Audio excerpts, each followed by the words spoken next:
आप लोग करो ज्वाइन, हम उसके लिए वो रिकॉर्डेड देख लेंगे। चलो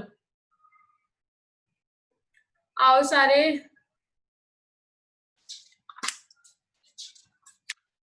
वीडियोस ऑन करो अपने से।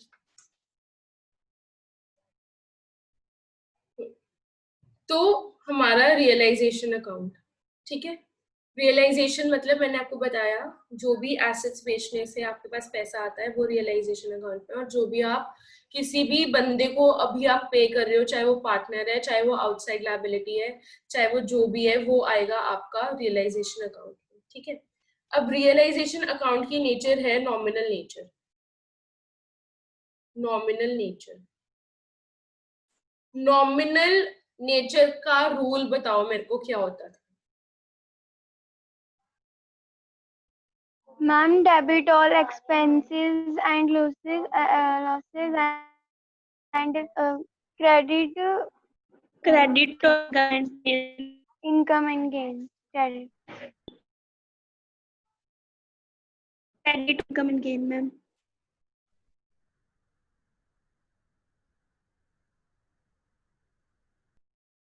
बिल्कुल वैसी जैसे हम रिवैल्यूएशन अकाउंट बनाते थे, हमारा बनेगा रियलाइजेशन अकाउंट।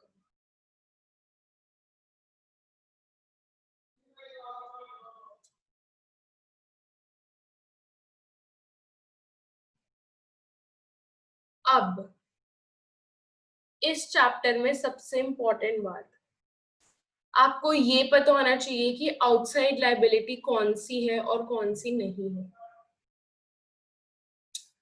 आपको ये पता होना चाहिए कि आउटसाइड लायबिलिटी कौन सी है और कौन सी नहीं है, ठीक है। तो ये अकाउंट में हमारे पास आती हैं, एसेट्स बेच रहे हो, एसेट्स को बेच रहे हो, तो एसेट का होता है डेबिट बैलेंस।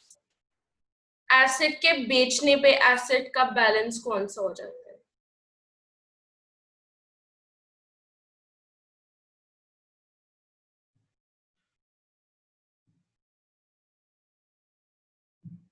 देखो यहाँ पे जर्नल एंट्री क्या होती है, एसेट को बेच रहे हो, मतलब एसेट की वैल्यू हो रही है 0, है ना। एसेट खत्म कर रहे हो ना, एसेट बेच रहे हो मतलब एसेट को खत्म कर रहे हो, मतलब यहाँ पे something something debit to asset,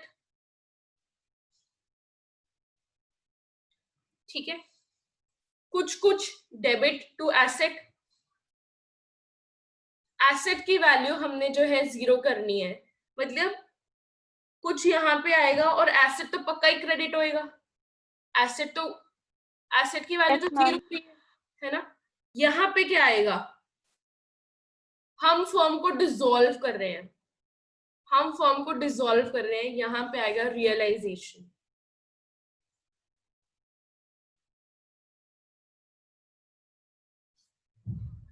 entry बनेगी realisation account debit to asset account.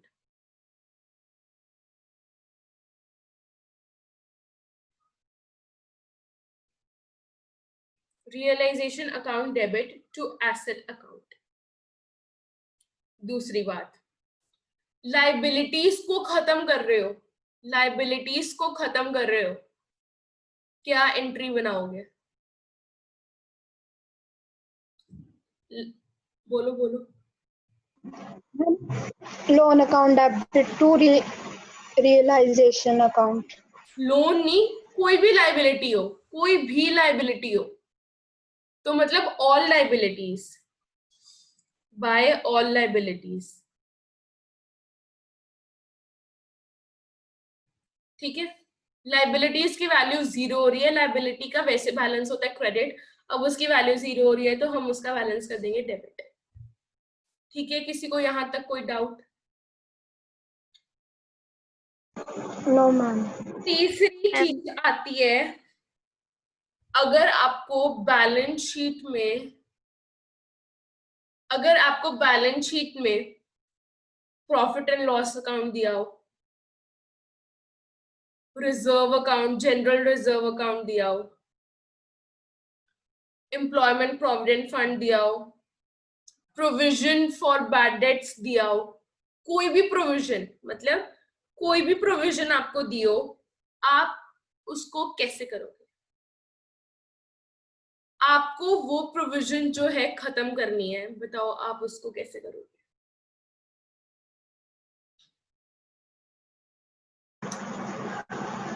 Ma'am partners में डिवाइड कर देंगे। डिसोल्यूशन में, पार्टनर्स में, मैंने आपको बताया सब कुछ एंड पे डिवाइड होता है। बताओ।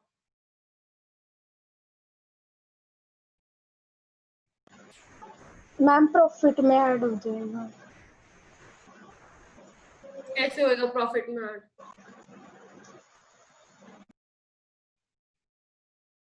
प्रोविजन खत्म करो, थोड़ा दिमाग लगा लिया करो कभी गलती से अपना। प्रोविजन का बैलेंस क्या होता है? क्रेडिट बैलेंस होता है ना, प्रोविजन का हमेशा क्रेडिट बैलेंस होता है ना। खत्म करनी है उसका डेबिट बैलेंस, मतलब प्रोविजन टू रियलाइजेशन, यहाँ पे आ जाएंगी प्रोविजन।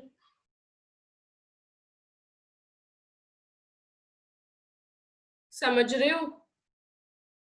अब प्रोविजन आएंगी कौन कौन सी यहाँ पे, वो बात है देखने वाली। यहाँ पे सिर्फ 2 ही प्रोविजन आएंगी, यहाँ पे सिर्फ 2 ही प्रोविजन आएंगी। प्रोविजन फॉर बैड डेट्स,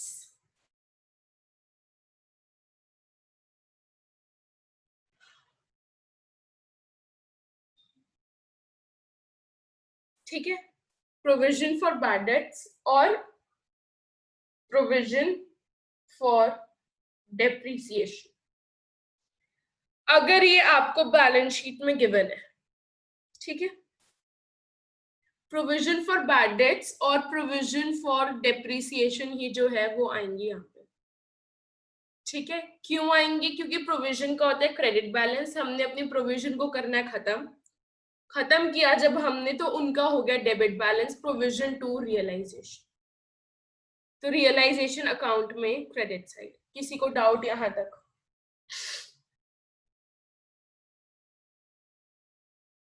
बोलो। No ma'am. ठीक है, आगे चलते हैं। आगे है हमारे पास, ये तो हो गया शुरू का काम, ठीक है, ये हो गया शुरू का काम। अब हम इसी रियलाइजेशन को आगे चल के बनाते हैं। मैम एक बार रिपीट कर दो। अभी अभी करती हूँ नैन्सी, एक मिनट।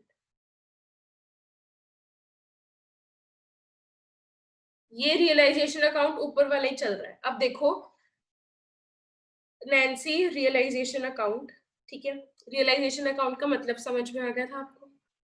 उसकी नॉमिनल नेचर होती है रियलाइजेशन अकाउंट की। दोबारा सुन लो सारे। रियलाइजेशन अकाउंट में आपने एसेट की वैल्यू धंधा बंद करते वक्त 0 करी। एसेट की वैल्यू जब अगर आपको 0 करनी है तो आप क्या करोगे? एसेट की वैल्यू कम कर रहे हो तो एसेट को क्रेडिट करोगे, ठीक है, मतलब कुछ कुछ डेबिट टू एसेट। डेबिट क्या करोगे? अब यहाँ पे आप रिवैल्यूएशन अकाउंट तो कर नहीं सकते क्योंकि आपने कौन सा अपना काम दोबारा चलाना है, ठीक है। आप यहाँ पे क्या करोगे? रियलाइजेशन अकाउंट टू एसेट्स, मतलब जितनी भी आपकी एसेट्स हैं, लॉन्ग टर्म एसेट, अगर कैश है, अगर आपको आपके एसेट साइड बैलेंस शीट में कैश दिया हुआ है ना, आप उसको यहाँ पे कैश नहीं आएगा क्योंकि हमने सिर्फ लॉन्ग टर्म एसेट्स लेनी है। कौन सी लेनी है? Long term assets. कैश नहीं आएगा, P&L अकाउंट का बैलेंस नहीं आएगा, वो लॉन्ग टर्म एसेट नहीं है हमारी, ठीक है। बैंक नहीं आएगा, बैंक लॉन्ग टर्म एसेट नहीं होती। लॉन्ग टर्म एसेट क्या होती है? फर्नीचर, बिल्डिंग, लैंड, है ना। बैंक नहीं आएगा, P&L अकाउंट नहीं आएगा, एडवर्टीजमेंट, सस्पेंस अकाउंट नहीं आएगा, मतलब सिर्फ लॉन्ग टर्म एसेट्स आएंगी यहाँ पे, सिर्फ लॉन्ग टर्म एसेट्स जो हैं आएंगी। समझ रहे हो मेरी बात को? Yes ma'am. अब इस पॉइंट पे 12th में आके आपको लॉन्ग टर्म एसेट्स पता होंगी कि कौन सी होती हैं। ठीक है, सिर्फ लॉन्ग टर्म आएंगे, ये वाली कैश बैंक ये सब नहीं आएगा। मैं आपको बार बार बोल रही हूँ, ये सारी चीजें नहीं आएंगी, सिर्फ लॉन्ग टर्म एसेट्स आएंगे, सिर्फ लॉन्ग टर्म एसेट्स आएंगे। ठीक है, वैसे ही लाइबिलिटीज में सिर्फ आउटसाइड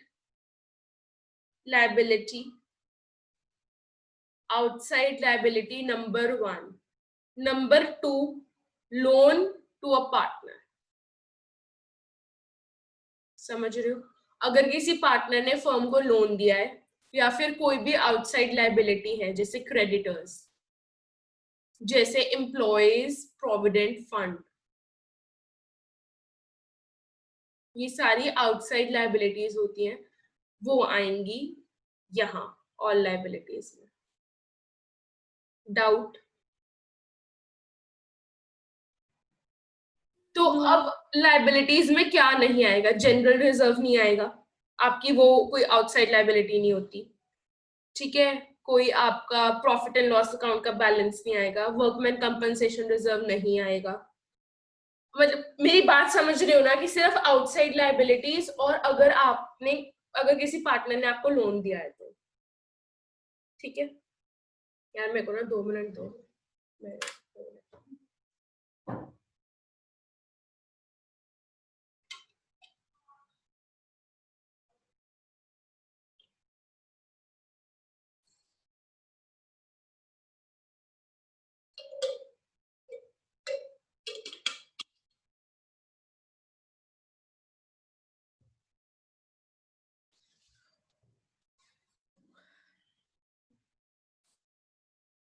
ठीक है, liabilities, assets long term, liabilities outside और लोन। ठीक है, प्रोविजन में हमारे पास आएंगे, ध्यान से देखो, सिर्फ provision for bad debts and provision for depreciation.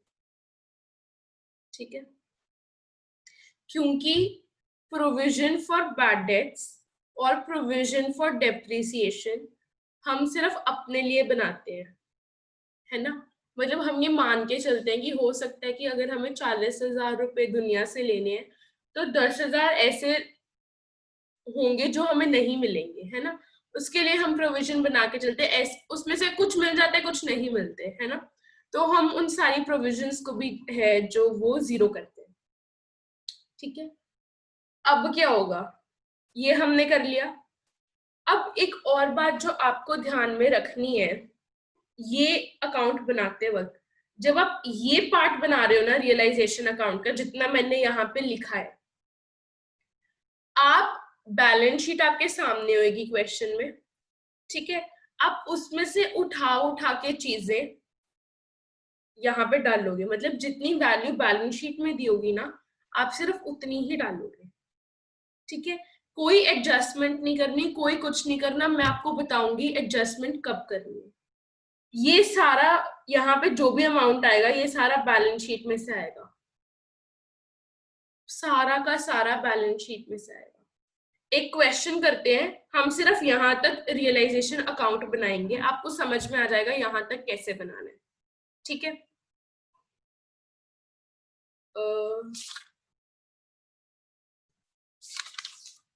अच्छा ये देखो, आपके पास ये बैलेंस शीट है, मैं बोल रही हूँ साथ साथ, और साथ साथ ना लिख लो, मेरे पास इतनी जगह नहीं होती कि मैं पूरी की पूरी बैलेंस शीट बना दूं। मैं आपको बोल रही हूँ एसेट साइड क्या लिखना है, लिखो। एसेट साइड लिखो, कैश 7,000, डेटर्स अमाउंट कितना है मैम? 40,000, बोल भी रही हूँ लिख भी रही हूँ, लिखो साथ साथ, minus provision for bad date 1,800, stock 54800, machinery 40,000 और लैंड 1,20,000। यहाँ पे आपके creditors 20,000, profit and loss account 10,000, general reserve 5,000। ये आपको बैलेंस शीट दी हुई है क्वेश्चन में, यहाँ पे होगा यार एबीसी की कैपिटल, उससे हमें भी कुछ नहीं लेना। ठीक है, ठीक है। अब आप इसको, जैसे मैंने आपको रियलाइजेशन अकाउंट बताया था, वैसे एक बार यहां से चीजें उठा के रियलाइजेशन अकाउंट में डालने की कोशिश करो, खुद करो, फिर मैं करवाऊंगी।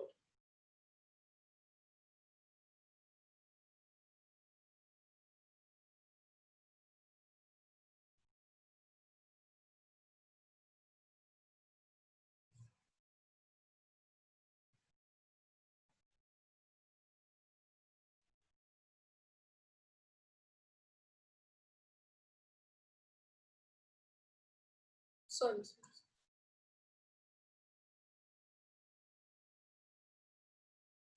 एक सेकंड। लिख लिया ना आपने अपना?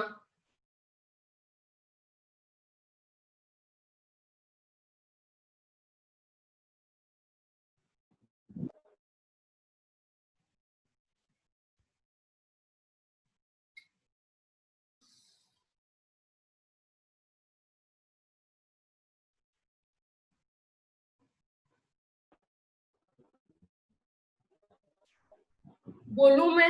साथ साथ बोलो मेरे, क्या चीज कहाँ पे आएगी। यस ठीक है?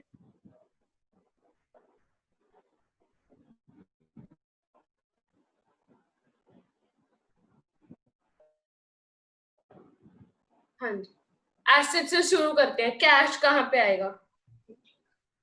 मैम आएगा कैश नहीं नहीं। आएगा। डेटर्स कहाँ पे आएंगे? Ma'am debit side. अमाउंट बोलो साथ साथ।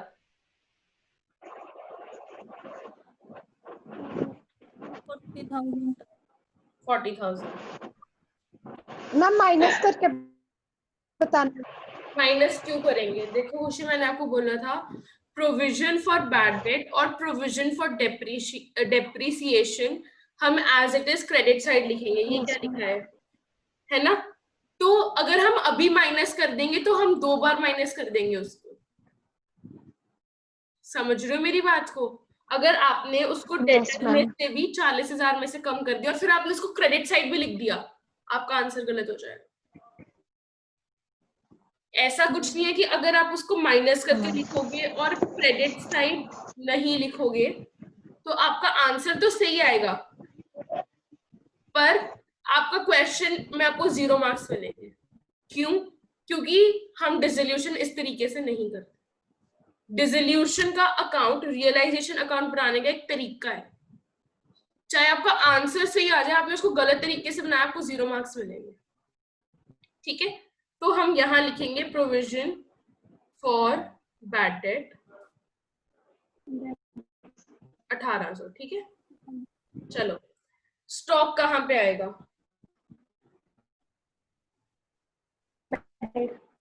Ma'am debit side. ठीक है, मशीनरी 40,000 और लैंड आ गया हमारा 1,20,000। ठीक है, फिर हाँ जी क्रेडिटर्स, ये सारे तो हो गए हमारे।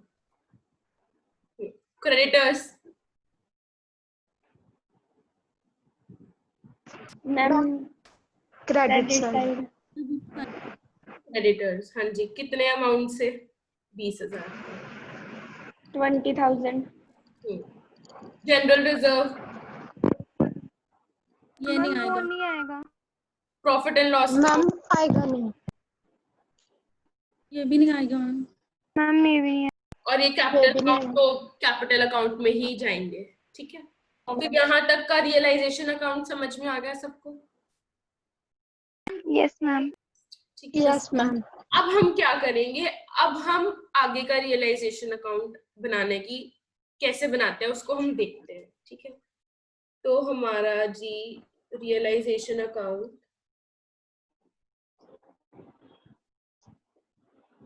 कंटिन्यूड, ठीक है।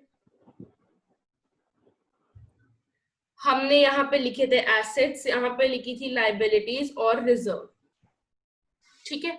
अब आगे क्या करना है, आगे क्या करना है, अब आगे हम जितने पैसे हमें उनसे मिल रहे हैं, जितने पैसे हमें उनको बेचने पे मिल रहे हैं, अब हम वो लिखेंगे।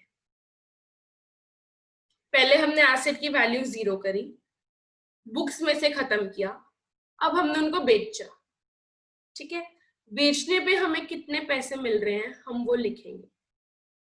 अब आपने एसेट बेची, आपके पास पैसा आएगा या आपसे पैसा जाएगा?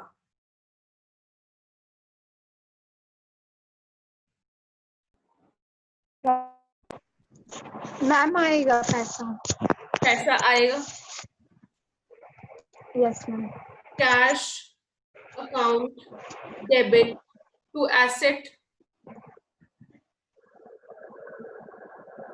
Yes, ma'am. एसेट आपके पास जो है वो आपके पास आया, आया ना। अब Yes, ma'am. एसेट की वैल्यू तो आप 0 कर चुके हो, एसेट की वैल्यू तो आपकी सारी रियलाइजेशन अकाउंट में पड़ी है, तो यहां आप एसेट की जगह लिखोगे रियलाइजेशन अकाउंट,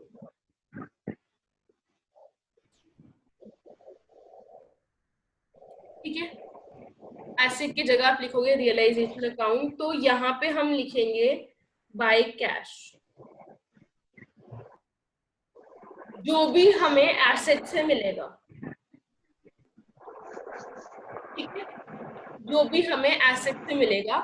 और देखो इसको लिखना कैसे है, आपका ये एक बाहर वाला कॉलम होता है ना, अमाउंट का कॉलम, ठीक है।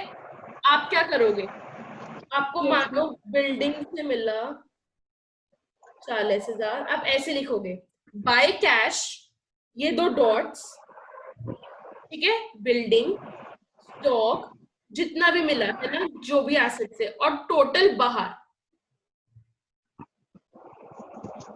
टोटल बाहर, सारा कुछ अंदर, जिससे हमें कैश मिला, टोटल बाहर।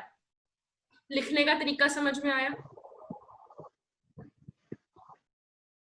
Total ma'am. बाहर।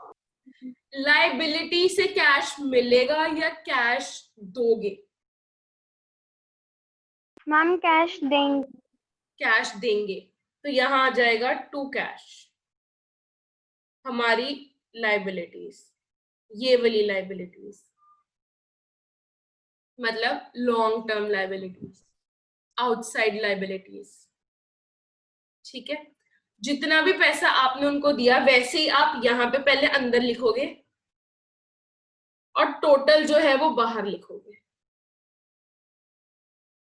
सेम जब यहाँ पे आप एसेट्स लिख रहे होगे, जो बैलेंस शीट वाली एसेट्स लिखोगे, अंदर लिखोगे, सिर्फ टोटल बाहर लिखोगे। लाइबिलिटीज भी अंदर लिखोगे, टोटल बाहर, अंदर लिखो टोटल बाहर। समझ रहे हो? Yes, ma'am. अमाउंट के कॉलम में, अमाउंट के कॉलम में सिर्फ टोटल आएगा। इतना समझ में आ गया सबको? Yes, ma'am. Yes, ma'am. अब जो हमारा, मानो कोई अनरिकॉर्डेड एसेट था जो हमने, हमारी बैलेंस शीट में नहीं था, पर एडजस्टमेंट में आपने देखा है ना, जब हम रिवैल्यूएशन अकाउंट बनाते हैं वहां पे लिखा होता है एन अनरिकॉर्डेड बाइक ऑफ ₹20,000, है ना, आता है ना, तो हम उसको रिवैल्यूएशन अकाउंट में डाल देते होते थे ना, बाइक टू रिवैल्यूएशन, है ना। इसमें तो हम रिवैल्यूएशन अकाउंट बना ही नहीं रहे, तो हम क्या करेंगे उसका? इस चैप्टर में आपको लिखा होगा, मैम रियलाइजेशन में सुनो, इस चैप्टर में आपको लिखा होगा एडजस्टमेंट में a bite of rupees 20,000 realized for 18,000। अब आप 20,000 पे ध्यान दोगे या 18,000 पे ध्यान दोगे? हम सिर्फ 18 मैम 18 ध्यान देंगे। हम यहाँ पे बस सीधा बाय कैश 18,000, हमें कोई मतलब नहीं वो पहले बैलेंस शीट में लिखी गई थी या नहीं लिखी गई थी, हम उसको दोबारा बैलेंस शीट में नहीं लिखेंगे। समझ रहे हो मेरी बात को? कोई भी अनरिकॉर्डेड एसेट होगी, उसका रियलाइजेशन अमाउंट आपको गिवन होगा, आप बस वो लिखोगे बाय कैश, और नीचे आप लिख दोगे स्कूटर, जो भी था, बाइक, स्कूटर या बाइक। ये चीजें लिखनी इंपॉर्टेंट है, नंबर कटेंगे वरना। ठीक है। अब मानो किसी पार्टनर ने एसेट ले ली, किसी पार्टनर ने एसेट ले ली, मानो अब जैसे यहां पे था स्टॉक, ठीक है। क्वेश्चन में एडजस्टमेंट में आपको लिखा आया partner A took stock at 50,000, इसका रियलाइजेशन अमाउंट आपको लिखा आया 50,000। पार्टनर ए ने 50,000 पे स्टॉक ले लिया, क्या एंट्री होगी? पार्टनर टू स्टॉक कितने पे खरीदा उसने? 50,000 पे, है ना। 50,000 पे लिया उसने। कितने का स्टॉक था हमारा? 54,800 का, तो 4,800 का लॉस हो रहा है हमें, है ना। चलो, अब पार्टनर ने स्टॉक खरीद लिया, पर स्टॉक की वैल्यू हमें कहां से मिलेगी? रियलाइजेशन अकाउंट से। तो यहां आएगा पार्टनर टू रियलाइजेशन 50,000, ठीक है। Partner to realisation 50,000। तो यहां पे आप बाय कैश लिखने की जगह लिखोगे बाय पार्टनर, कैपिटल अकाउंट, जो भी उसने खरीदा, ठीक है।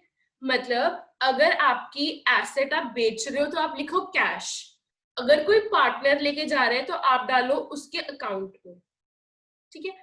सिर्फ ये देखना है कि एसेट का हो क्या रहा है, एसेट का हो क्या रहा है। अब मानो आपका फर्म का लोन था 40,000, बी पार्टनर कहता कि ये 40,000 मैं दे देता हूं, ये 40,000 मैं दे देता हूं। अब लोन खत्म हुआ, मतलब loan account debited to B आएगा, यही जर्नल एंट्री होगी। बी अकाउंट कह रहे हैं मैं दे देता हूं, टू बी आएगा। लोन अकाउंट कहां पड़ा है? रियलाइजेशन अकाउंट में, काटो उसको। रियलाइजेशन, गलत बोल दिया क्या मैंने? हाँ सही बोला ना, हाँ, रियलाइजेशन टू पार्टनर। तो यहाँ पे हमारी लाइबिलिटी में आ जाएगा टू पार्टनर, अगर पार्टनर ने पे करी है, टू कैश अगर हमने पे कर, पूरी फर्म ने पे करी है। इतनी बात समझ में आई सबको? Yes, ma'am. यस मैम किसी को डाउट? No. All clear? चलो, यस मैम तो एक ही क्वेश्चन करेंगे आज, सिर्फ ये समझाने के लिए कि रियलाइजेशन अकाउंट बनेगा कैसे। देखो, मानो आपको बैलेंस शीट, पुराने वाली बैलेंस शीट ही ले लेते हैं जो हमने ये बैलेंस शीट बनाई थी, ठीक है। जो ऊपर मैंने आपको बैलेंस शीट ये बनवाई थी ना, यही वाली बैलेंस शीट को लेते हैं, इसकी एडजस्टमेंट्स लिखते हैं। आपने ये नोट कर ली ना बैलेंस शीट? Yes ma'am. चलो, इसकी एडजस्टमेंट्स लिखते हैं।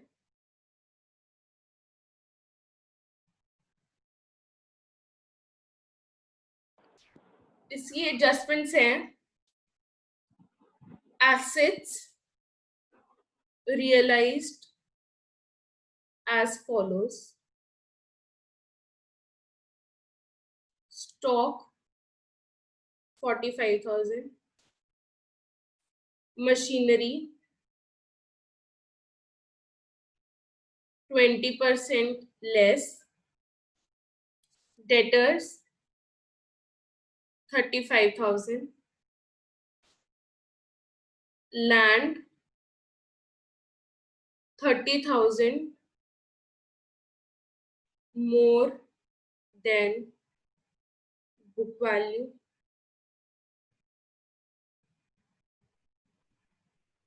creditors agreed to accept 5% less. ठीक है, मैम क्लास वाली टीचर का फोन आ रहा है मैम, 2 मिनट के लिए बंद कर दो। कर लो कर लो कर लो। ठीक है, एक तो हमारा रियलाइजेशन अकाउंट हमने बना लिया था ये, ठीक है,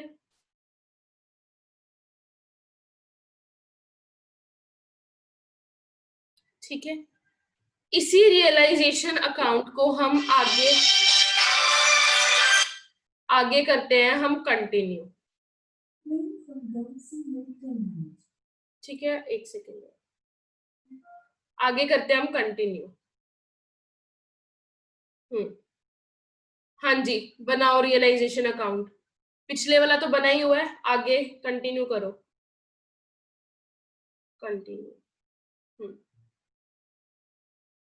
स्टॉक की वैल्यू कितनी है बेटा? एक बात अपने दिमाग में घुसा लो, जहां लिखा आ जाए एसेट्स रियलाइज्ड वहां आपको लगाना है कैश।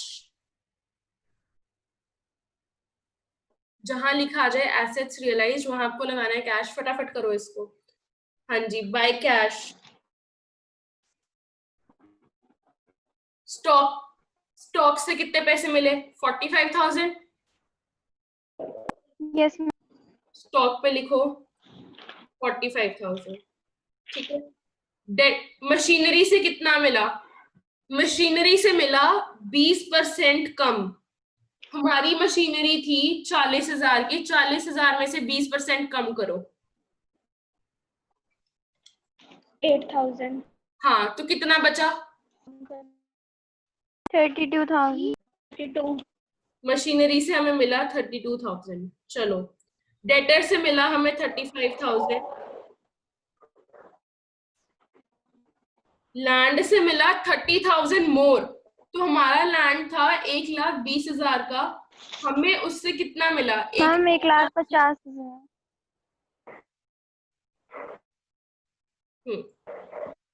अब यहाँ लिखा है क्रेडिटर्स एग्रीड टू एक्सेप्ट 5% कम। मतलब हमारे क्रेडिटर्स थे 20,000 के, हमने 20,000 देने थे उनको, वो हमें 5% डिस्काउंट देने के लिए तैयार हो गए। तो टू कैश कितना आएगा? कितने देंगे अब हम क्रेडिटर्स को? 19,000।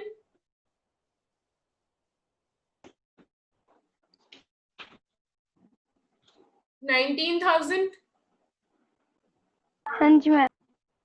किसी को Yes, डाउट ma'am. यहाँ तक? No, ma'am. यहाँ तक रियलाइजेशन अकाउंट समझ में आ गया? Yes ma'am. Yes, ma'am. आज आपका काम सिर्फ यहाँ तक सारी थ्योरी रिवाइज करना अच्छे से। रियलाइजेशन अकाउंट कैसे बनाते हैं अच्छे से करना। एक दो एग्जाम्पल्स पढ़ लेना। अभी रियलाइजेशन अकाउंट पूरा नहीं हुआ, अभी रियलाइजेशन अकाउंट में और भी चीजें हैं। ठीक है, तो यहां तक रियलाइजेशन अकाउंट कैसे बनाते हैं, एक दो क्वेश्चंस देख लेना और देख लेना कि आप उसको डेबिट और क्रेडिट साइड पे डाल पा रहे हो या नहीं डाल पा रहे हो। ठीक है, आपको होमवर्क सिर्फ यही है कि revise theory plus revaluation account.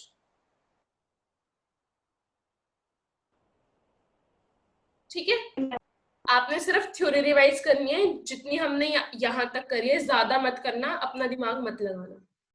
कोई डाउट हो पूछ लेना। और आपको रिटायरमेंट और डेथ के क्वेश्चन सॉल्व करने हैं। आपका वेंसडे को नैन्सी आपने लेट ज्वाइन किया है या फिर पता नहीं, शायद आपको पता है, एडमिशन, रिटायरमेंट और डेथ तीनों चैप्टर्स का टेस्ट वेंसडे को है। ठीक है, हो सकता है कि टेस्ट आप लोगों को खुद ही चेक करना हो, मैं आपको आंसर की दे दूंगी, मेरी इतनी हालत नहीं है कि मैं इतना कर सकूं। ठीक है, टेस्ट हम कंडक्ट करेंगे ऑनलाइन ही। ठीक है, ऐसे जूम भी टेस्ट लेंगे और आंसर की हो सकता है मैं आपको बाद में दे दूं, तो आप एक बार खुद से अपना टेस्ट चेक कर लेना। हो सकता है मैं कर दूं, हो सकता है मैं खुद ही आपका टेस्ट चेक कर दूं, तो तैयारी कर लेना। ठीक है, तो आज के लिए इतना ही, मैं और नहीं पढ़ा सकती। ठीक है, ओके मैम। Okay ma'am. तो बस आप लोग इतना रिवाइज कर लेना और हमारी अगली क्लास कल है ना, तो कल मैं आपको सारा, कल हम कर लेंगे सारा रियलाइजेशन अकाउंट कर लेंगे और उसके आगे की जो थ्योरी है वो करेंगे। और रियलाइजेशन अकाउंट के बाद हमारा बनेगा कैपिटल अकाउंट, और इसमें बैलेंस शीट नहीं बनेगी, इसमें बनेगा कैश अकाउंट। वो बिल्कुल बैलेंस शीट की तरह ही होता है, मैं आपको बताऊंगी कैसे करना है। ठीक है, तो कल हम एक बार कैपिटल अकाउंट और रियलाइजेशन अकाउंट पूरा करेंगे। और अगर आपके कोई डाउट्स हैं, देखो अगर आपको डाउट व्हाट्सएप पे समझ में आ जाता है तो ठीक है, अगर आपको व्हाट्सएप पे नहीं समझ में आता तो आप क्लास में पूछ लिया करो, हम पहले के 5-10 मिनट जो है पुराने चैप्टर्स के डाउट ले सकते हैं। ठीक है, तो ये सारा प्लीज रिवाइज कर लेना, वरना अगली क्लास में फिर मुश्किल हो जाएगी।